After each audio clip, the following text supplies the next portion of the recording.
여러분 혹시 이런 생각해 본 적 있으신가요? 가족도 있고 직장도 있고 사람들과 지내는데 왜 이렇게 외로울까? 40대가 넘으면 자연스럽게 사회적 관계가 줄어들고 혼자 있는 시간이 많아집니다. 실제로 한 연구에 따르면 중년 이후 사람들이 느끼는 외로움은 20대보다 2배 이상 증가한다고 합니다. 그런데 문제는 이 외로움이 그냥 기분이 아니라 건강에도 심각한 영향을 준다는 점입니다. 오늘은 중년의 외로움이 왜 생기는지, 그리고 이걸 극복할 수 있는 현실적인 방법을 알려드리겠습니다. 왜 우리는 나이가 들수록 외로움을 느낄까? 중년의 외로움은 여러 가지 이유에서 시작됩니다. 첫 번째는 인간관계의 변화입니다. 20대에서 30대에는 친구들과 자주 만나고 새로운 인연도 많지만 40대 이후에는 각자 가정과 일에 집중하면서 자연스럽게 멀어지는 경우가 많습니다. 두 번째는 역할의 변화입니다. 아이들은 커서 부모의 손을 덜 타고 직장에서도 후배들이 성장하면서 내 역할이 줄어듭니다.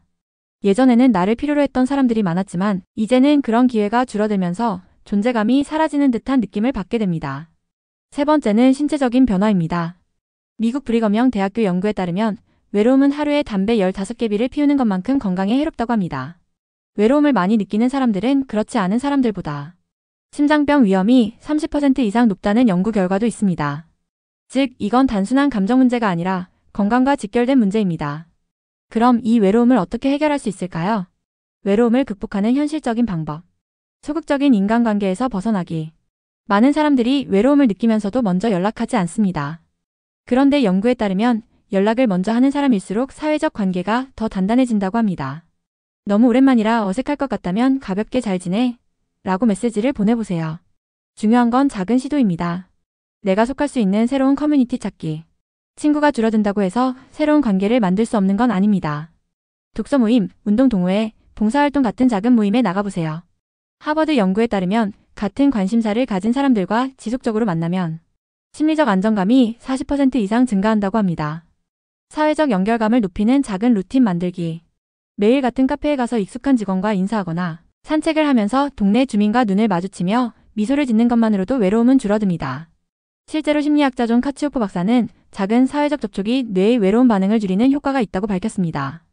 디지털 기술을 활용하기. 요즘은 SNS나 온라인 모임도 좋은 대안이 됩니다. 특히 관심사가 비슷한 사람들과 온라인에서 교류하다 보면 실제로도 만나고 싶은 사람들을 찾을 수 있습니다.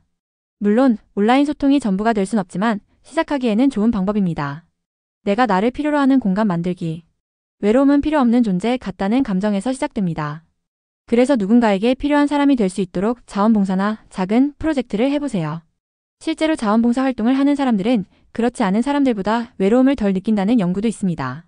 외로움은 나이가 들면서 자연스럽게 생기는 감정이지만 우리가 적극적으로 해결할 수 있는 문제입니다. 작은 변화라도 시작하면 분명히 달라질 수 있습니다. 여러분은 외로움을 느낄 때 어떻게 극복하시나요? 댓글로 여러분의 경험을 공유해주세요. 혹시 이 영상이 도움이 됐다면 좋아요와 구독도 부탁드립니다. 오늘도 함께 해주셔서 감사합니다.